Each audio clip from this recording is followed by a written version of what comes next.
Avery Bradley denied by Livingston. JaVale came and took the ball away. Good help, JaVale McGee. The Warriors a rare running opportunity early. Durant flipping it in and drawing the foul. Reggie Jackson is destroyed. Draymond time to step into a three. No, it's going to be a pass. It still is.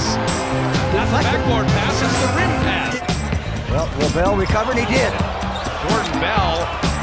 Shot clock at 7. Durant to the baseline. KD with the left hand. And we saw that same move in Charlotte.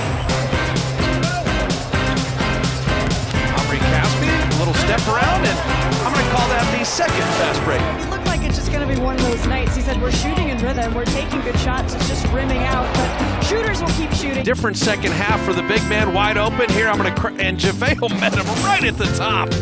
What a block. And after, he left his feet.